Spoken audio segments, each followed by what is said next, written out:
Hey guys, welcome back to my YouTube channel APK Motor Vlog. White ஹார்ஸில் போயிட்டுருக்கேன் அப்படின்னு நினச்சிங்கன்னா ஒயிட் ஹார்ஸ்க்கு வந்து பெட்ரோல் சுத்தமாக காலியாக போகுது கைஸ். அந்த லாஸ்ட் பாயிண்ட்டே பிளிங்க் ஆகிட்டு இருக்கு. அதுவே சைடு ஸ்டாண்டு போட்டோம்னா அந்த பிளிங்கே வந்து ஆஃப் ஆகுது. அப்படின்னா ரொம்ப ட்ரை ஆகிற கண்டிஷனு. பிளிங்க் ஆகும் போதே நம்ம வந்து பெட்ரோல் போட்டுக்கணும். ரொம்ப அடித்தட்டத்துக்கு ஓட்டக்கூடாது, இன்ஜெக்டர் ஃபெயிலியர் ஆயிரும். நம்ம சேனலுக்கு யாராவது புதுசாக இருந்தால் சேனலை மறக்காம சப்ஸ்கிரைப் பண்ணாமல் சப்ஸ்கிரைப் பண்ணிக்கோங்க. கூடிய சீக்கிரம் வந்து 3K சப்ஸ்கிரைபர் வந்து ரீச் ஆக போகிறோம். எல்லாம் உங்கள் லவ் அண்ட் சப்போர்ட்னால தான் இவ்வளோ சீக்கிரம் 3K வந்து ரீச் ஆயாச்சு. இனி அடுத்தது 5K 10K அப்படின்னு ஒரு ஸ்டெப்பாக போயிட்டு இருக்கலாம். Let's get into the video.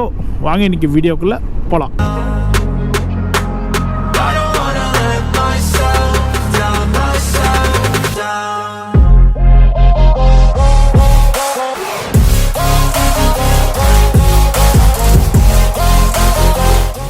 இன்னைக்கு நாளைக்கு மெக்கானிக் டேட் தள்ளி போட்டே இருந்தார். ஒரு வழியாக வந்து இன்னைக்கு ஃப்ரீ ஆகிட்டாரு. நம்ம அதனால தான் இன்றைக்கி வண்டியை கொண்டு போய் நம்ம மெக்கானிக் ஷெட்டில் விட்டுட்டு எஃப்சிக்கு உண்டான ப்ராசஸ் எல்லாமே வந்து பார்க்கணும். ஸோ அதேமாதிரி புக்கில் வந்து இன்னும் என்னென்ன நேம் ட்ரான்ஸ்ஃபர் பண்ணுறது, அதுக்கப்புறமேலு க்ரீன் டேக்ஸ் கட்டுறது, வண்டிக்கு இன்சூரன்ஸ் போடுறது, எல்லா விஷயமேலு வந்து இனிமேல் தான் வந்து நம்ம பார்க்கணும். கண்டிப்பாக எனக்கு தெரிஞ்ச ஒரு பட்ஜெட் வந்து ஒரு 3K 4Kக்குள்ளே வந்து முடிஞ்சிடும்னு நினைக்கிறேன். வண்டி எல்லாமே எஃப்சி பண்ணி ரெடி பண்ணுறதுக்கு. மெக்கானிக் பாயிண்ட் ஆஃப் வியூவில் வந்து வண்டி இன்னும் எந்த அளவுக்கு செலவு வைக்க போகுதுன்றது தெரியல. ஏன்னா வண்டி வந்து பார்த்தீங்கன்னா கொஞ்சம் ரஸ்ட்டு எல்லாம் கொஞ்சம் நிறையா இருக்குது. அதெல்லாம் பட்டி டிங்கரிங்கில் பார்த்து புதுசாக பெயிண்ட் அடித்து உள்ள வேற என்ன இன்டீரியர் பார்ட்ஸ் எல்லாம் போயிருக்கு, அதெல்லாம் வேற செக் பண்ணணும். ஏற்கனவே அந்த 2 ரிம்மு வந்து பார்த்தீங்கன்னா ஊரில் கழட்டும் போதே ஃபுல்லாக துரு பிடிச்சிருந்தது. அதை வேற புதுசு மாற்றணும். ஃப்ரண்ட் பிரேக்கும் ரியர் பிரேக்கும் ஃபுல்லாக வந்து செக் பண்ணணும். ஏன்னா நம்ம வரும்போதே அங்கங்கே ஜாம் ஆன மாதிரி இருந்தது பிரேக்கு. ஸோ இத்தனை வேலை இருக்குது. இதெல்லாம் வந்து இன்னொரு 1 வீக்குள்ளே வந்து இது எல்லா ஒர்க்கு முடிஞ்சு நம்மளோட வண்டி வந்து எஃப்சிக்கு வந்து போயிடும். நான் அது எஃப்சி கொண்டு போகும்போது நான் தனி விளாக் ஒன்று போடுறேன்.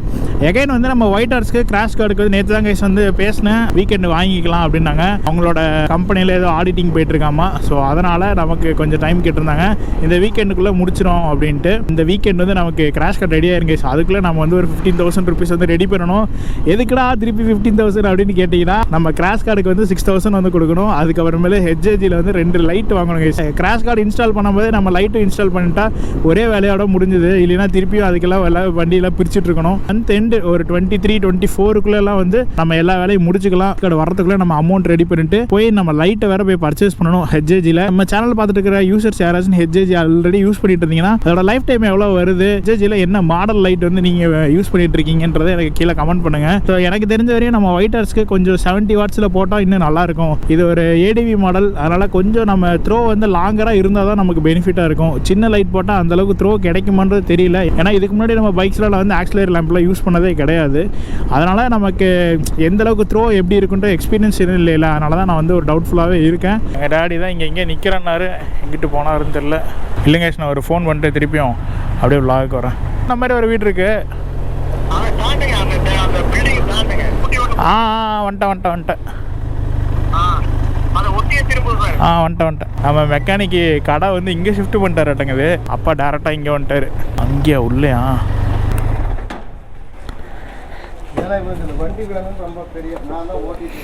ஓகே, இவர் தான் நம்ம மெக்கானிக்கு.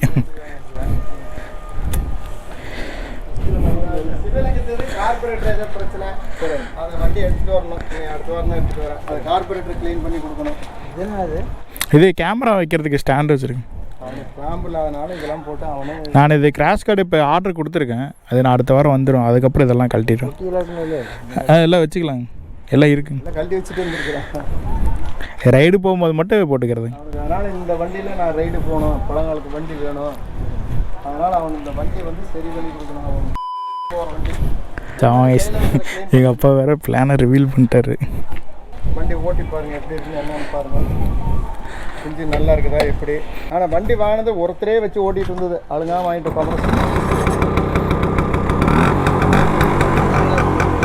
வண்டி இன்னும் வந்து திருச்சியும் ஒன்றும் கிடையாது. அது எச்சிக்கு போனதுனால பார்த்திங்களா, பல்க் ஒன்று ஒரு ஹார்ன் ஒன்று, ஒரு சின்னதாக ஹார்ன் ஒன்று வச்சோம்னா சவுண்டாக வர்ற மாதிரி.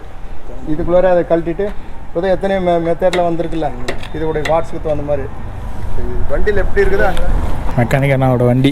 M80 உள்ள ஒரு ஸ்கூட்டர் நிற்குது, அங்கே உள்ள இன்னொரு புல்லட் ஒன்று நிற்குது, ராஜ்தூத்தோ ஏதோ என்ன புல்லட்டுன்னு தெரில. நிறையா வண்டி உள்ளெல்லாம் பிரித்து போட்டிருக்காங்க. நம்ம ஒயிட் ஹார்ஸ் இங்கே நின்றுருக்கு. ஒயிட் ஹார்ஸ் தான் அடுத்த ரைடுக்கு பிளானில் வச்சுருந்தேன். இது ரைடு எடுத்துகிட்டு போனாவே நமக்கு ஒரு 10,000-15,000 எக்ஸ்பென்ஸ் ஆகுது கேஸ். அதனால் சூப்பர் எஃப்ஐ ரெடி பண்ணிவிட்டு நம்ம ஃபுல் அண்ட் ஃபுல் வந்து ஒரு பெரிய ரைடு வந்து பிளானில் இருக்குது. என்ன ரைடு அப்படின்றத நான் இப்போதைக்கு சஸ்பென்ஸாக வச்சுருக்கேன். வண்டி எஃப்சிலாம் முடிச்சுட்டு நான் அதை சொல்கிறேன் எப்படின்ட்டு. ஓகேங்களா?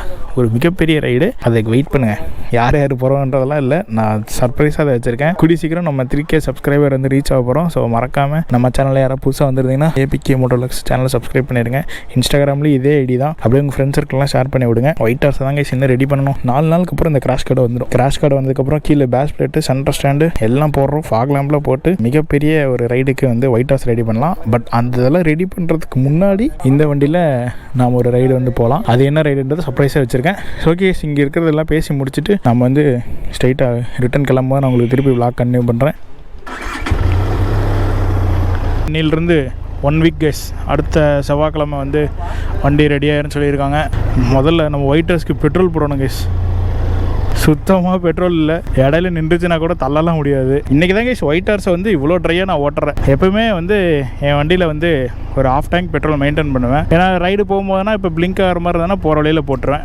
பட் லாஸ்ட் டைம் தான் ஒரு இடத்துக்கு போயிட்டு ரிட்டர்ன் வரும்போது சரி அப்புறம் போட்டுக்கலான்ட்டு மறந்துட்டாங்க. அதனாலே நம்ம எப்போவுமே இந்த பெரிய வண்டி எடுக்கும்போது எல்லாமே ப்ராப்பராக வச்சுக்கணும். சரிங்க. ரோடு யூஸ் பண்ணாமல் விட்டாவே எங்கே போகிறோம் அப்படின்றத அம்மாடி மறந்துடுறோம். இங்கே போனால் இங்கே ஒரு பிரிட்ஜ் இருக்குங்க. இந்த பிரிட்ஜில் கட் எடுத்தோம்னா அந்த பக்கம் பெருந்த ரோடு போய் ஜாயின் ஆகிடலாம். இந்த ரூட்லலாம் போய் ரொம்ப நாள் ஆகுது. அதனால தான் அங்கேருந்து ரோடு கட்டே மறந்துட்டேன். ஒயிட் ஹார்ஸில் இதில் தான் விண்டேஜ் பைக்லாம் வச்சுருக்கீங்க, 2 ஸ்ட்ரோக் வண்டிலாம் வச்சுருக்கீங்கன்னா நம்ம பாய் வந்து ரெடி பண்ணிடுவார். ஸ்கூட்டருக்கு தான் ஸ்பெஷலிஸ்ட்டு. பஜாஜ், M80, அதாவது பஜாஜில் இருக்கிற எல்லா மாடல் ஸ்கூட்டரும் வந்து நல்லா பார்ப்பார். ஆல்ரெடி அவர் 3 ஸ்கூட்டர் வச்சுருந்தார், 2 சேல்ஸ் பண்ணிட்டார். இப்போ 1 வந்து சர்வீஸில் இருக்குது. யாராச்சும் இந்த மாதிரி 2 ஸ்ட்ரோக் வண்டியில் வச்சுருக்கீங்க அப்படின்னா ரிப்பேர் பண்ண முடியாத ரிப்பேர் பண்ணி கொடுப்பாரு. வந்து இந்த ரோடே டேமேஜில் இருக்கேப்பா. கார் வரும், எங்கடா நேராக வரும். இதுவே ஒரு டேஞ்சரஸான ஏரியா. அருமையாக ரோடு கட் பண்ணியிருக்கானே. நேராக பெட்ரோல் பங்க் போயிட்டு பெட்ரோல் போட்டுட்டு நம்ம கிளம்பணும். வண்டி எப்போ வந்து ஆஃப் ஆகுனே தெரில. பிளிங்க் ஆர் லைட் ஆஃப் ஆகி அதுக்கப்புறம் ஒரு 5 கிலோமீட்டர் 6 கிலோமீட்டர் போகணும்னு நினைக்கிறேன். அதுக்கப்புறம் தான் ஆஃப் ஆகும். ஏன்னா எனக்கு டெலிவரி கொடுக்கும்போது அதான் சொன்னாங்க. 500 ரூபாய்க்குங்கக்கா. 500 ரூபா. இன்றைக்கி தாங்க ஒயிட் ஹார்ஸ்க்கு ரொம்ப கம்மியாக போட்டிருக்கு. RX தாங்க ஒரு டைம் ஏர் செக் பண்ணாமல் ஓட்டி ஒரு நாள் பள்ளத்தில் விட்டு 2 ரிம்முமே டென்ட் ஆயிடுச்சு. எப்பயும் ஏர் செக் பண்ணிக்கோங்க, மறந்துடாதீங்க. போகலாம்ப்பா. பஜாஜ் சூப்பர் எஃப்இ வந்து ஒரு வாரத்துக்கு மிஸ் பண்ண போகிறோம். பட்டி பார்த்து எல்லாம் பிரித்து வண்டியெல்லாம் ரெடி பண்ணி வரும். அது வரையும் நம்மளால் அந்த வண்டி ஓட்ட முடியாது. பண்ணி தானே ஆகணும். அப்புறம் நம்ம வண்டி ஓட்டுறோம்னா, ஏன்னா புக் இல்லாமல் ஓட்டினா இப்போலாம் நிறையா ரொம்ப ஸ்ட்ரிக்டாக வந்து பண்ணுறாங்க. இங்கடா ஏறி வர்ற இந்த பெரிய வண்டிக்காரங்களாம் இப்படி தாங்க வண்டி ஓட்டுறாங்க. அந்த இடத்துல ரோடு கட் பண்ணி போட்டிருக்காங்க, பள்ளம் இருக்குது. ஸ்லோவாக போகணும்ல இல்லை, இப்படியே ஏறி போகிறாங்க. அது அவங்க வண்டியே இருக்காது, வாடகைக்கு ஓட்டுறவங்களாம் இருப்பாங்க. ஓனருக்கு தெரியவா போகுது, அடித்து நவுத்தி ஓட்டுவாங்க வண்டியெல்லாம். எல்லாம் தாங்க கொடுமை. இன்னும் ஒரு வாரத்துக்கு வந்து நம்மளோட சூப்பர் எஃப்இ வந்து மிஸ் பண்ண போகிறோம். அதை நினச்சா தான் கொஞ்சம் வருத்தமாக இருக்குது. ஏன்னா லோக்கலில் ஓட்டுறதுக்குலாம் அந்த வண்டி தாங்க ரொம்ப கரெக்டாக இருக்குது. நம்ம ஒயிட் ஹார்ஸ் எடுத்துகிட்டு சுற்றலாம். இது மாதிரி தான் பெட்ரோல் போடணும். ஒரு 10 ரவுண்ட் அடிச்சிங்கனாவே ஒரு 500 ரூபா காலி ஆயிடும். அந்தளவுக்கு வந்து நம்ம ஒயிட் ஹார்ஸ் குடிப்பான். ஆனால் அந்தளவுக்கு நல்லா கம்ஃபர்ட் இருக்கும். போகிறவங்களாம் திரும்பி பார்ப்பாங்க. ஒயிட் ஹார்ஸ் எடுத்தால் மைலேஜ்லாம் நம்ம கணக்கு போடக்கூடாது. லோக்கலில் ஓட்ட முடியாது கைஸ் இந்த வண்டி வச்சுக்கிட்டு. ஏன்னா ஹீட் ஆகுது, ஒன்று ரொம்ப நல்லா ஹீட் ஆகுது. அதனால் லோக்கலுக்கு இன்றைக்கி அடுத்த ஒரு வாரத்துக்கு நான் லோக்கல் எந்த வண்டி ஓட்ட போகிறேன்னு தெரில. வீட்டில் இருக்கிற எக்ஸல் அதெல்லாம் வந்து அவங்க எடுத்துகிட்டு போயிடுவாங்க. அப்புறம் ஒயிட் ஹார்ஸ்க்கு வந்து எக்ஸாஸ்ட் எப்போ மாற்ற போகிறீங்க அப்படின்ட்டு சான்ஸே இல்லை கைஸ். ஒயிட் ஹார்ஸ்க்குலாம் நான் எக்ஸாஸ்ட்டே மாற்ற மாட்டேன் இப்போதைக்கு. ஏன்னா இந்த எக்ஸாஸ்ட்டே ரைடருக்கு வந்து வண்டியோட சவுண்டு வந்து வேறு லெவலில் கொடுக்குது. ரைடர் பாயிண்ட் ஆஃப் வியூலேருந்து இந்த வண்டியை ஓட்டி கேட்டு பார்த்தீங்கன்னா உங்களுக்கு வந்து அந்த பாப்ஸ் வர்றதா இருக்கட்டும், இல்லை பேஸாக நல்ல ஒரு டோன் கிடைக்கிறதா இருக்கட்டும், ஓரளவுக்கு நல்ல க்ரூசிங் ஸ்பீடில் போகும்போது ஒரு மாதிரி ஒரு சவுண்டு கொடுக்கும். அது எல்லாமே ரைடர் பாயிண்ட் ஆஃப் வியூவில் ரொம்ப ரொம்ப சூப்பராக இருக்குது. இந்த எக்ஸாஸ்ட்டு திருப்பி மாற்றி நம்ம வேறு எக்ஸாஸ்ட்டு போட வேணாம் அப்படின்ற ஒரு மைண்ட் செட்டில் தான் இருக்கேன். ஏன்னா இதுவே போதும். அதுவும் இல்லாத ஒயிட் ஹார்ஸ்க்கு வந்து அண்டர்பெல்லி டைப்பில் பிரேக் பாடெல்லாம் மாற்றணும் போல் சவுண்டு வருது, கீச்சுன்னு. ஆஸ்கர் டெய்லர் ட்ரெஸ்ஸு கொடுத்துருக்காரு, அதை அப்படியே கேட்க போகிறேன்ருக்காரு. நாம் அப்படியே வண்டியை ஓரம் விட்டுவோம். என்ன பேசிகிட்டு இருந்தேன் நான் மறந்துட்டேனே, இருக்குல்ல என்னவா இருக்கும். இந்த மாதிரி தான் கேஸ், நம்ம ஏதோ ஒன்று பேசிகிட்டு இருக்கும்போது இடையில எதனா ரெஸ்பான்ஸ் பண்ணோம்னா வச்சுக்கோங்க, நம்ம என்ன பேசிகிட்டு இருந்தோன்றது அந்த பாயிண்ட்டை மறந்துடுறேன். ஏதோ பேசிகிட்டு இருந்தேன், நம்ம என்ன பேசிகிட்டு இருந்ததே எல்லாம் மறந்த மாதிரிலாம் இருக்கா. உங்களுக்கு இந்த மாதிரிலாம் நடந்திருக்கா சொல்லுங்கள். இல்லை எனக்கு மட்டும்தான் இப்படிலாம் நடக்குதா அப்படின்றது தெரியல. ஓகே, வண்டி கொஞ்ச நேரம் அமைதியாக இருக்கட்டும். ஒயிட் ஹார்ஸை பற்றி தான் பேசிகிட்டு இருந்தேன், ஆனால் இன்னுமே ஞாபகம் வர மாட்டேங்குது என்ன பேசிகிட்டு இருந்தேன்ட்டு. வீடியோவில் திருப்பி பார்த்தா தான் தெரியும்னு நினைக்கிறேன். லோக்கலில் ஓட்டுறதுக்கு அந்த வண்டி வேறு இல்லை, அதான் ரொம்ப மிஸ் பண்ணுறேன். ஏபிகே ஸ்குவாட், நீங்களும் இந்த மாதிரி விண்டேஜ் பைக்கில் எதனா கலெக்ஷன் வச்சுருக்கீங்களா? அப்படி எதனா கலெக்ஷன் வச்சுருந்தீங்கன்னா மறக்காமல் கீழே கமெண்ட் பண்ணுங்கள். விண்டேஜ் பைக் வந்து எனக்கு ரொம்ப பிடிக்கும், எங்கள் அப்பாவுக்கு ரொம்ப ரொம்ப பிடிக்கும். இவ்வளோ வண்டி இருந்தும் நம்ம அந்த வண்டியை ரெடி பண்ணுறோம் ஏன் அப்படின்னு பார்த்தீங்கன்னா, அது அந்தளவுக்கு ஒரு இம்பேக்ட் வந்து க்ரியேட் பண்ணியிருக்கு. நம்ம போடுற ஃபியூலுக்கு நல்ல மைலேஜ் கிடைக்கும். அந்த வண்டி மெயின்டெனன்ஸ் வந்து ரொம்ப ரொம்ப ரொம்ப ரொம்ப கம்மி. இப்போ இந்த ஒரு எக்ஸல் மெயின்டைன் பண்ணுறீங்க, ஒரு ஸ்கூட்டி மெயின்டைன் பண்ணுறீங்கன்னா அதோட ரொம்ப கம்மி அந்த வண்டிக்கு மெயின்டெனன்ஸு. ஒரு மிடில் கிளாஸ் ஃபேமிலிக்கு பக்காவான ஒரு லக்ஸூரியஸ் வண்டினா அந்த வண்டி. ஏன் மிடில் கிளாஸுக்கு அந்த வண்டி நான் லக்ஸூரியஸ்னு சொல்கிறேன்னா, அந்தளவுக்கு நம்ம மினிமமான அமௌண்ட் அது செலவு பண்ணாவே போதும், மேக்ஸிமமான கம்ஃபர்ட் அண்டு அதோட யூசேஜ் வந்து நம்ம பயன்படுத்திக்கலாம். அந்தளவுக்கு வந்து ரொம்ப ரொம்ப ரொம்ப சூப்பராக டிசைன் பண்ணப்பட்டது தான் அந்த பஜாஜ் சூப்பர் எஃப்இ. அது வந்து எலக்ட்ரானிக் மாடலு. அதுக்கு முன்னாடி வந்து பார்த்தீங்கன்னா பாயிண்ட் டைப்பில் வந்துருந்தது. வண்டி ரெடி பண்ணி வரட்டும் கைஸ். உங்களுக்கு எஃப்சிலாம் முடிச்சுட்டு நான் எல்லாமே ப்ராப்பராக பண்ணிட்டு உங்களுக்கு நான் அதோட வண்டியோட டீட்டெயிலான ரிவ்யூ கொடுக்குறேன். அதுக்கப்புறமேலு அதில் நம்ம ஒரு ரைடு வந்து பிளான் பண்ணியிருக்க சொன்னால, அந்த ரைடு போகும்போது அதோட அட்வான்டேஜ் எல்லாமே உங்களுக்கு தெரிய வரும். ஒரு மெக்கானிக் ஃப்ரெண்ட்லியான ஒரு வண்டி கேஸ் அந்த வண்டி. நாளான்னைக்கெலாம் வண்டி ஃபுல்லாக டிஸ்மண்டில் பண்ணிடுவாங்க. நாளைக்கு டிஸ்மண்டில் பண்ணிட்டு பெயிண்ட் ஜாபுக்கு வந்து கேட்டிருக்காங்க. ஸோ பெயிண்ட் வந்து இங்கே பண்ணுற மாதிரி இருந்ததுன்னா எல்லா ஸ்பேர்ஸும் வந்து இங்கேயே பிரித்து பட்டி பார்த்து பெயிண்ட் பண்ணிடுவாங்க. இங்கே ஆளுங்க கிடைக்கல அப்படின்னா எல்லா ஸ்பேர்ஸையும் பிரித்து அந்த மொத்த பாடியோ ஒரு ஆட்டோலையோ இல்லை கார்லையோ ஏற்றி இங்கேருந்து சேலம் எடுத்துகிட்டு போகணும். ஏன்னா பாய்க்கு தெரிஞ்சவங்க வந்து கொஞ்சம் சேலத்தில் இருப்பாங்க போல் சொல்லிட்டு இருந்தார். இங்கே லோக்கலில் சொல்லிட்டு இருந்தாரு, அது இல்லைன்னா அங்கே வெளியே தான் இப்போ பண்ணணும் அப்படின்றதாங்க. அதனால் மேக்ஸிமம் ஆள் இங்கேயே கிடச்சிட்டாங்கன்னா நமக்கு பிரச்சனை இல்லை, இன்னும் கொஞ்சம் அமௌண்ட் கம்மியாகும். நாங்கள் சொல்லிட்டோம் என்ன இருந்தாலும் பரவாயில்ல, எங்களுக்கு வந்து வண்டி எஃப்சி பண்ணுறதுக்கு வந்து ப்ராப்பராக ரெடியாக வந்துடணும். ஏன்னா லாஸ்ட் டைம் நம்ம எம்மா RX 135 எஃப்சி பண்ணும் போதே பம்பரில் லைட்டாக துருவு இருந்தது கைஸ். அதுக்கே அந்த ஆர்டிஓ அவங்க வந்து என்னப்பா துருவெல்லாம் இருக்குது, இதெல்லாம் பெயிண்ட் அடிக்க மாட்டீங்களா, எஃப்சி பண்ணட்டுமா வேணாமா அப்படின்ற மாதிரி கேட்ட ஆரம்பிச்சிட்டாங்க. ஸோ எஃப்சி பண்ணுறதுனா நீங்கள் வந்து வண்டி ப்ராப்பராக வந்து புக்கு மெயின்டைன் பண்ணணும், டேக்ஸ் கட்டியிருக்கணும், க்ரீன் டேக்ஸ் கட்டியிருக்கணும், பொல்யூஷன் இருக்கணும், பொல்யூஷன் சர்டிஃபிகேட்டு, இன்சூரன்ஸ் பக்காவாக இருக்கணும். வண்டி பார்க்கறதுக்கு புது வண்டி ஷோரூம் கண்டிஷனில் எப்படி இருக்கும் வண்டி எல்லாமே ஸ்டாக் இருக்கணும் கைஸ். மிரர் இருக்கணும் மெயின், எக்ஸ்ட்ரா அந்த ஆக்சிலர் லைட்டு அது இதெல்லாம் எக்ஸ்ட்ரா லைட்டில் இருக்கக்கூடாது. வண்டி நீங்கள் டெலிவரி எடுக்கும்போது என்ன இதில் வருதோ அதே இதில் தான் வந்து இருக்கணும். இப்படிலாம் இருந்தால் தான் உங்களுக்கு எஃப்சி வந்து ஒரே அட்டம்ப்ட்டில் வந்து கிளியர் பண்ணி கொடுத்துருவாங்க. இப்படி இல்லைன்னா போட்டு பெண்டிங் போட்டுருவாங்க. திருப்பி அடுத்தடுத்த டைம் வந்து நீங்கள் ஒவ்வொன்றா ரெடி பண்ணிட்டு போகிற மாதிரி இருக்கும்.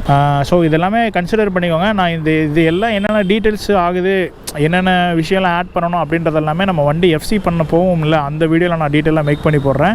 எனக்கு தெரிஞ்சு இன்னும் 2-3 நாளைக்கு வந்து கண்டென்ட் வீடியோஸ் வந்து மேக்ஸிமம் ஷார்ட் வீடியோஸ் தான் வரும்னு நினைக்கிறேன். ஏன்னா இப்போதைக்கு இந்த month next month ride plan இப்போதைக்கு எதுவுமே இல்லை கைஸ். பட்ஜெட் ரொம்ப ரொம்ப டைட்டில் இருக்குது. ரைடே இப்போதைக்கு பிளானில் இல்லை. அதனால் இன்னும் 2-3 நாளைக்கு நம்ம என்ன வீடியோஸ் போட போகிறோன்னே தெரியல. நம்ம வண்டி ரெடி ஆகிட்டு வந்தால் தான் நம்ம வண்டி வச்சு தாங்க அடுத்து சின்ன ரைடு எல்லாமே பிளான் பண்ணியிருக்கேன். இப்போதைக்கு ஒயிட்டர்ஸ் வந்து வெளியே எடுக்க போகிறதில்ல. ஒயிட்டர்ஸ்க்கு கிராஷ் கார்டு அப்புறம் பண்ணிக்கலாம், ஹெட் லேம்ப் அப்புறம் பண்ணிக்கலாம், ஃபாக் லேம்ப்பு, ஆக்சரிஸு, சைடில் வந்து ட்ரை ஃபிட் பேக்கு, ஜெரிக்கான் சொல்லுவாங்கள்ல, அது எல்லாமே வந்து நம்ம எல்லாமே அப்புறம் வாங்கிக்கலாம்னு எல்லா எக்ஸ்பென்ஸையும் நான் ரைடுக்கு ஸ்பெண்ட் பண்ணிருந்தேன். இப்போ வந்து நான் பிளான் பண்ணிட்டேன். ஏன்னா வண்டி எடுத்து 1 வருஷம் பக்கம் ஆக போகுது. நம்ம வண்டிக்கு இன்னும் எந்த இதுவுமே பண்ணல. ஒரே ஒரு அந்த ஸ்டிக்கரும் கொஞ்சம் லைட்டாக மாற்றிருக்கோம், அப்புறம் ஒரு செட்டு டயர் மாற்றிருக்கோம், அவ்வளோதான் கைஸ். வண்டிக்குன்ட்டு நான் இன்னும் எதுவுமே பண்ணல. அதனால் எனக்கே ஒயிட்டர்ஸை பார்க்கும்போது ஏன்னா நம்ம எப்போ வண்டி எடுத்தாலையும் அதுக்கு ஏதோ ஒரு ஆக்சரிஸோ ஏதோ ஒன்று போட்டு வண்டியை பார்க்குறதுக்கு கொஞ்சம் யூனிக்காக மெயின்டைன் பண்ணுவோம். நம்ம RX-ஆக இருக்கட்டும் பாருங்களேன், RX-க்குலாம் வந்து மஃப்ளர்லாம் நான் எனக்கு யூனிக்கான ஒரு மஃப்ளர் போடுவேன். சவுண்டு வந்து மற்ற வண்டிக்கு நம்ம வண்டிக்கும் டிஃப்ரென்ஸ் வர்ற மாதிரி ஒரு சவுண்ட் இருக்கும். வண்டி கலர் வந்து நம்ம மற்ற வண்டிக்கு நம்ம வண்டிக்கும் வந்து ஒரிஜினாலிட்டி மாறாமல் ஒரு கலர் வந்து மெயின்டைன் பண்ணுவோம். வண்டி பார்த்தாவே தெரியும் நம்ம வண்டி அப்படின்ற மாதிரி எல்லாமே சூப்பராக இருக்கும். எக்ஸ்ட்ரா பேட்டரியாக இருக்கட்டும், லைட்டாக இருக்கட்டும், ஆரனாக இருக்கட்டும், எல்லாமே பக்காவாக இருக்கும். ஆனால் நான் ஒயிட் ஹார்ஸ் எடுத்ததுலேருந்து நான் இன்னும் எதுவுமே பண்ணலை. நேற்றுலாம் அதான் யோசிச்சுட்டு இருந்தேன், என்னடா வண்டி எடுத்து நம்ம பாட்டுக்கு ஓட்டிகிட்டே இருக்குமே, ஒயிட் ஹார்ஸ்க்கு என்னடா பண்ணவே ஒன்றுமே பண்ணலையடான்ட்டு இப்போதைக்கு நான் எக்ஸாஸ்ட் மாற்றலாமான்ட்டு தான் ஒரு ஐடியாவில் இருந்தேன். பேங்க் ஒரு எக்ஸாஸ்ட் வந்து கேட்டிருந்தாங்க, இந்த அண்டர்பெல்லியே கழட்டிட்டு இன்னொரு அண்டர்பெல்லி போடுற மாதிரி இருக்கும். ஆனால் இப்போ தான் நம்ம ஊரில் போலீஸ் எல்லாமே இந்த எக்ஸாஸ்ட் ப்ராப்ளம் வந்து நிறைய வந்துட்டுருக்குல்ல, அதனால் எதுக்கு நம்ம தேவையில்லாமல் ஒரு சவுண்டு ஒரு நோட்டுக்காக எக்ஸாஸ்ட் நோட்டுக்காக நம்ம வந்து மாற்றிட்டு திருப்பி ஃபைன் கட்டிட்டு அது நல்லா இருக்காது. நம்ம வண்டிக்கு மேலே நம்ம வண்டிக்கு ஆல்ரெடி ஒரு ஃபைன் போட்டாங்க. நம்ம வந்து கோயம்புத்தூரில் ஒரு டைம் போகும்போது சிக்னலில் வந்து இப்படி நின்றுட்டுருக்கோம், சிக்னல் அது லைட் வந்து எல்லோவில் இருக்குது, நான் கிராஸ் ஆகிட்டேன், அதுக்கப்புறம் உடனே ரெட் விழுந்துருக்குது, அதுக்கு சிக்னலில் வந்து ஃபைன் போட்டாங்க எனக்கு. ஸோ ஒயிட் ஹார்ஸில் அதாங்க ஃபஸ்ட்டு ஃபைனு ஒரு டைம் கட்டுச்சு. திருப்பி இந்த மாதிரி ஃபைனே வரக்கூடாதுன்ட்டு தான் நான் எக்ஸாஸ்ட்டே மாற்றலை. இப்போ பெனிலியை பொறுத்த வரையும் கொடுத்துருக்க எக்ஸாஸ்ட்டே ரொம்ப சூப்பராக இருக்கும். 600 எக்ஸாஸ்ட்லாம் வந்து நீங்கள் கேட்டு பார்த்துட்டீங்கன்னா தெரியும், வண்டியோட ஸ்டாக் எக்ஸாஸ்ட்டே அவ்வளோ சூப்பராக இருக்கும். அதனால் எக்ஸாஸ்ட்டை பொறுத்த வரைக்கும் எனக்கு ரைடர் பாயிண்ட் ஆஃப் வியூவில் வந்து ரொம்ப கம்ஃபர்ட்டாக இருக்குது. அதனால் இப்போதைக்கு நான் எக்ஸாஸ்ட் மாற்ற மாட்டேன். மெயின் திங் வந்து நம்ம இந்த ஃபேரிங் தான் ப்ரொடெக்ட் பண்ணணும். ஆல்ரெடி இங்கே பாருங்கள், இந்த ஃபேரிங்லாம் எங்கள் வீட்டில் அடிக்கிற வெயிலுக்கு இதெல்லாமே கிராக் விட ஆரம்பிச்சிருச்சு. ஆஸ்பெட்டா ஷீட் தான் போட்டிருக்கோம், கிராக் விட்டுருக்கு. இதெல்லாம் வந்து இந்த ஏன்னா பட்டி பார்த்து இதெல்லாம் ரெடி பண்ணணும். இது சின்ன ஒர்க் இருக்குது, கீழே விழுந்துச்சுன்னா மொத்தமாக அடிபட்டுரும். அதனால் கிராஷ் கார்டு போட்டே ஆகணும். கம்மிங் ரைடெல்லாம் கொஞ்சம் நைட் ரைடெல்லாம் பிளான் பண்ணிகிட்ருக்கேன். ஃபாக் லேம்ப்ஸ் ரொம்ப இம்பார்ட்டண்ட்டாக இருக்குது. வச்சு ஒரு நிறைய ரைட்ஸ் வந்து பண்ணியிருக்கோம். அந்த ரைடுக்கே வந்து நம்ம குரூப்பில் யாரோ ஒருத்தராச்சுன்னு ஃபாக் லேம்ப் மாட்டியிருப்பாங்க, அவங்கள முன்னாடி போக விட்டுட்டு அவங்க பின்னாடியே நான் வந்துடுவேன். அப்படி தான் போயிட்டு இருந்தது. இனிமேல் வந்து சரி நம்ம ஒயிட் ஹார்ஸ்க்கு ஃபிக்ஸ் பண்ணிடலாம் அப்படின்ற அளவுக்கு இப்போதைக்கு நான் அமௌண்ட் சேர்த்து வச்சுட்ருக்கேன். இப்போதைக்கு நான் ஒரு 11,000 சேர்த்திட்டேன். இன்னுமே வந்து பார்த்தீங்கன்னா 12,000 பக்கம் வேணும். மொத்தமாக ஒரு 25,000 பக்கம் வேணுங்க இந்த எல்லா ஆக்சரிஸும் கம்ப்ளீட் பண்ணுறதுக்கு. செப்டம்பர், அக்டோபர், நவம்பர், டிசம்பர் முடிஞ்சால் இந்த 4 மாதமும் நமக்கு சேனலில் வர ரெவன்யூ கொஞ்சம் கொஞ்சமாக சேர்த்து வச்சு எல்லாமே ரெடி பண்ணலான்னு இருக்கேன். ஸோ நம்ம சேனலில் இன்னும் ரெவன்யூ வந்து ஒரு மந்த்துக்கே 200 rupees தான் வந்துட்டுருக்கு. இன்னொரு சேனல் நான் மெயின்டைன் பண்ணுறேன், எங்கள் அப்பாவோட சேனல். நானும் எங்கள் அப்பா ஜாயின் பண்ணிகிட்ருக்கோம். ஸோ அதில் கொஞ்சம் ரெவன்யூ வந்துட்டுருக்கு. அந்த ரெவன்யூ தான் நான் வந்து கொஞ்சம் கொஞ்சமாக வீட்டு செலவு போக மீதி வந்து நான் சேர்த்து வச்சுட்ருக்கேன். அதை சேர்த்து இந்த 4 மாதத்துக்குள்ளே நம்ம ஒயிட் ஹார்ஸை ரெடி பண்ணால் தான் நெக்ஸ்ட் இயர் வந்து ஒரு பெரிய ரைடு வந்து பிளான் பண்ணுவோம். அதுக்கு முன்னாடி நம்ம சூப்பர் எஃபி ஸ்கூட்டர் இருக்குல்ல, அது ரெடி ஆயிடுச்சுன்னா அதில் வந்து நம்ம ரைட் பண்ணுவோம். 4 மாதத்துக்கு ஒயிட் ஹார்ஸோட வீடியோஸ் வந்து மேக்ஸிமம் வராது. மாதத்துக்கு ஒரு வீடியோ 2 வீடியோ அப்படி தாங்க வரும். ஏன்னா நிப்பாட்டியும் வைக்க மாட்டேன், அப்பப்போ ஓட்டுவேன். இங்கே சிசிடி போகலாமா? ஆனால் உன் சட்டை வந்து ஏன் அளவுக்கு வெட்டிட்டாரு அருமை. எனக்கு அதுக்கு சார் ராசி கேருங்க போடாடே. உனக்கு எந்த விட நமக்கு தான் 7.5 பிடிச்சி ஆட்டுதில்லப்பா, அதனால தான் நான் அமைதியாக. சட்டை தைக்கும்போது இதே ரெடிமேடில் போய் எடுத்துருந்தோம்னா 10 சட்டை எடுத்துருக்கலாம். வீட்டுக்கு போயிட்டு நம்ம அப்படியே எடிட் ஒர்க்கை கண்டினியூ பண்ணுவோம். கூடி சீக்கிரம் நம்ம வண்டியை வரட்டும். நம்ம வண்டிக்கு ஒரு பேர் ஒன்று ரெடி பண்ணி தான் கேட்டிருந்தாங்க. ஏன்னா ஒரு பேர் சொல்லுங்கள், மான்ஸ்டர்னு ஒரு பேர் வைக்கலாமான்ட்டு நான் யோசிச்சுட்ருக்கேன். மான்ஸ்டர் அப்படின்ட்டு, இல்லைன்னா வேறு எதுனா ஒரு பேர் சொல்லுங்கள். கலர் இப்போதைக்கு அது எதுவும் ஸ்டிக்கரிங்கில் பண்ணல. வண்டியோட கலர் கிரே, மெட்டாலிக் கிரே, அதே மெட்டாலிக் கிரேவே தான் நாங்கள் போட சொல்லியிருக்கோம். கலர்லாம் எதுவுமே ஆல்ட்ரு பண்ணல. ஏன்னா நிறைய பேர் சொன்னாங்க, ப்ரோ வந்து நீங்கள் ஸ்கூட்டர் வந்து யூனிக்காக மெயின்டைன் பண்ணுங்கள், ஒரு நல்ல ஒரு பாதாம் கலர் கொடுங்க, பிஸ்தா கலர், க்ரீன் பிஸ்தா, இல்லைன்னா ஸ்கை ப்ளூ அந்த மாதிரி கொடுங்க அப்படின்னாரு. ஆல்ரெடி நம்ம ராசி ரைடர்னு ஒருத்தர் இருக்கார், அவர் வந்து நல்லா ஸ்கை ப்ளூ கலரில் அவரோட ஸ்கூட்டர் வந்து ரெடி பண்ணியிருந்தார். இந்த மாதிரி ஒரு யூனிக்கான கலர் போகலாமான்ட்டு ஒரு ஐடியா. பட் வேணாம், அந்தளவுக்கு எடுத்து அடிக்கிற மாதிரிலாம் நம்ம கலர் வேணாம். ஆசிட்டிஸ் புக்கில் என்ன இருக்கோ அதே கலர் வச்சுக்கலாம், கொஞ்சம் மெட்டாலிக் மாதிரி பண்ணிக்கலாம், கொஞ்சம் கிளாஸியாக இருக்கிற மாதிரி அப்படின்றதான் சொல்லியிருக்கு இப்போதைக்கு. ஏன்னா எனக்கு அந்த கலரே பிடிச்சிருக்கு கேஸ். நம்ம கிட்ட தான் ஒயிட் இருக்குல்ல, நம்ம ஒயிட்டர்ஸாக இருக்கு அந்த பலன்னு தெரியறதுக்கு. அதனால் அது ஆசிட்டிஸ் கிரே என்ன கலரில் இருக்கணும் அந்த கலரே இருக்கட்டும். எப்படி இருந்தாலும் இன்னும் கொஞ்ச நாள் நம்ம அதில் வேறு ரைடு போலாம் போகும்போது நம்ம நிறையா ஸ்டிக்கரிங் பண்ணுறது அது இதுன்னு பண்ணி அதை வந்து ஃபுல்லாக மாற்றிடுவோம். அதனால் இப்போதைக்கு எதுவும் வேணாம் அப்படின்னு தான் சொல்லியிருக்கு. எஃப்சி பண்ணுறவரை எந்த சேஞ்சஸ் வேணாம், வண்டியில் என்ன இருக்கோ ஆசிட்டிஸ் அதே பண்ணிக்கலாம் அப்படின்ட்டு. இந்த வீடியோ வந்து உங்களுக்கு பிடிச்சிருக்குன்னு நினைக்கிறேன். மேக்ஸிமம் வந்து இந்த வீடியோ ஒரு ஸ்டோரி மாதிரி தான் சொல்லிட்டு இருந்திருப்பேன். இந்த வீடியோவுக்கு யாராவது புதுசாக வந்தீங்கன்னா மறக்காமல் நம்ம சேனலை சப்ஸ்கிரைப் பண்ணாமல் பார்த்துட்டு இருக்கீங்கன்னா சப்ஸ்கிரைப் பண்ணிக்கோங்க. ஸோ அடுத்தடுத்த ரைடு வீடியோஸ் வந்து வரும், வெயிட் பண்ணி பாருங்கள். நிறைய பேர் வந்து டிஆர்கே புக் பண்ணியிருக்கேன் ப்ரோ, நானும் வந்து வண்டியை புக் பண்ணியிருக்கேன், வண்டி எடுக்கலான் இருக்கேன் அப்படின்லாம் நிறைய பேர் கேட்குறீங்க. வண்டி எடுக்கிறதுக்கு முன்னாடி ஒரு தடவைக்கு 2 தடவை வந்து நல்லா டெஸ்ட் ட்ரைவ் வந்து பண்ணி பார்த்துக்கோங்க. ஏன்னா வண்டி வந்து ஹைட்டு கொஞ்சம் இருக்குது, அதேமாதிரி வெயிட்டு நல்லாவே இருக்குது. நீங்கள் வந்து வண்டியை டெஸ்ட் ட்ரைவ் பண்ணாமல் எடுத்துடாதீங்க. ஏன்னா நான் வந்து வேறு ஆப்ஷன் இல்லாமல் நான் வந்து இந்த வண்டி எடுத்தேன். ஸோ ஒரு பிரதர் வந்து ஒருத்தர் கேட்டிருந்தாரு, நான் வந்து ஒரு ஸ்டோரி போட்டிருந்தேன், எனக்கு வந்து அடுத்த ட்ரீம் பைக் வந்து ஹயபுசா தான் அப்படின்ட்டு நான் ஒரு ட்ரீம் பைக் அப்படின்ட்டு ஒரு ஸ்டோரி போட்டிருந்தேன். அதுக்கு வந்து ப்ரோ வந்து கேட்டிருந்தாரு, ப்ரோ இந்த வண்டிக்கு அந்த வண்டியை பார்த்தாரு எல்லாரும் அதான் ப்ரோ சொல்லுவாங்க, அடுத்தடுத்து அப்கிரேட் பண்ணுறதுக்கு தான் எல்லாமே திங்க் பண்ணுவாங்க அப்படின்னாங்க. நான் இருந்துட்டு இல்லை ப்ரோ என்னோட ஸ்டோரியே வேறு. நான் வந்து ஃபஸ்ட்டு ஒரு கொஞ்சம் பெரிய அமௌண்ட் வச்சுருந்தேன், S1000 தான் ஃபஸ்ட்டு எனக்கு பிளானில் இருந்தது. அதுக்கப்புறமேலே கொஞ்சம் செலவானதுக்கப்புறமேலே பூசா பிளானுக்கு வந்தது. பூசாவிலேருந்து திருப்பியும் கொஞ்சம் வீடு கன்ஸ்ட்ரக்ஷன் ஒர்க்லாம் போயிட்டு இருந்தது. அதனால் எல்லாமே நான் பட்ஜெட் அதில் இன்வெஸ்ட் பண்ணிட்டேன் ப்ரோ. வெறும் 10 lakhs தான் எங்கிட்ட இருந்தது. அப்புறம் தான் வந்து நான் என்ன எடுக்கலாம் அப்படின்ற மாதிரி ஒரு பிளான் வந்து 600 பெனலி 600 எடுக்கலாம் அப்படின்ட்டு நான் ஒரு பிளானில் இருந்தேன். ஸோ புது வண்டி போய் புக் பண்ணலான்னு பார்க்கும்போது புது வண்டி வர்றதில்ல, டிஸ்கன்டினியூ பண்ணிட்டாங்க அப்படின்னு சொல்லியிருந்தாங்க. திருப்பி வந்தால் 2025க்கு மேலே தான் வரும், அது கன்ஃபார்மாக சொல்ல முடியாது அப்படின்ட்டாங்க. அதனால் அப்போ நம்ம பெனிலி ஷோரூம் போகும்போது நம்ம இந்த ஒயிட்டர்ஸ் வந்து பார்த்தோம்.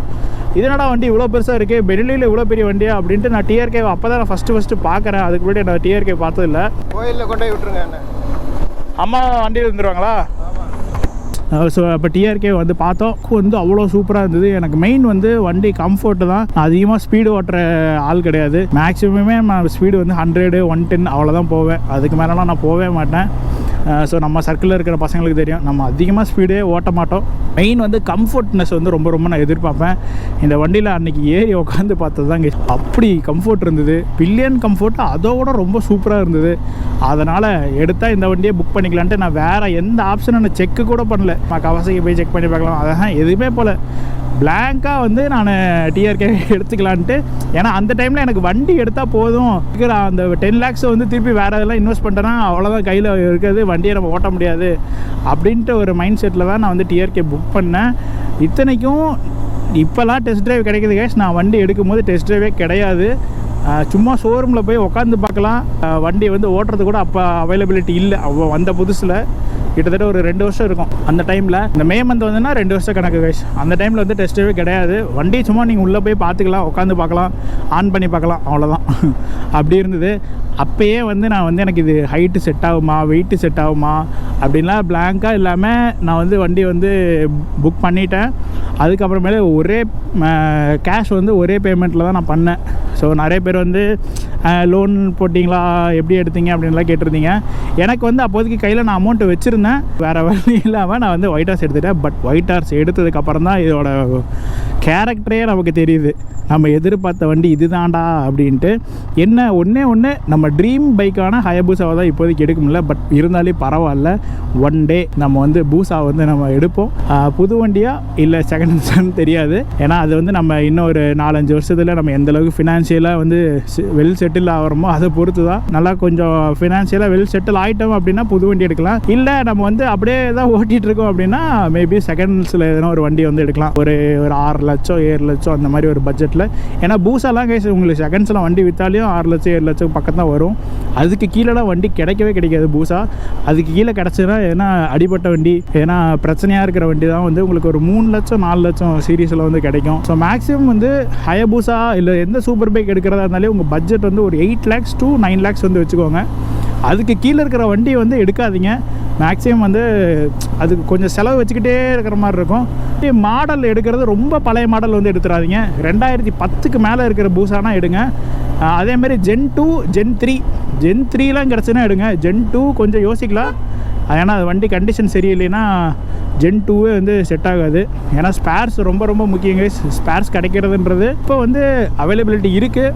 இன்கேஸ் நம்ம இன்னொரு 5 வருஷம் கழிச்சு எடுக்கிறதுக்குள்ள வண்டி எதனா டிஸ்கன்டினியூ பண்ணிட்டானுங்கன்னா அவ்வளோதான் போச்சு. அதுவும் வண்டி நீங்கள் ஒரு வண்டி எடுக்கிறீங்க அப்படின்னா அதுக்கு ஸ்பேர்ஸ் அவைலபிலிட்டி இருக்கா, சர்வீஸ் அவைலபிலிட்டி இருக்கா, எங்கே போனாலும் சர்வீஸ் பண்ணுவாங்களா, ப்ராப்பரான மெக்கானிக்கெலாம் இருக்காங்களான்றது எல்லாமே தெரிஞ்சுக்கிட்டு வண்டி எடுங்க.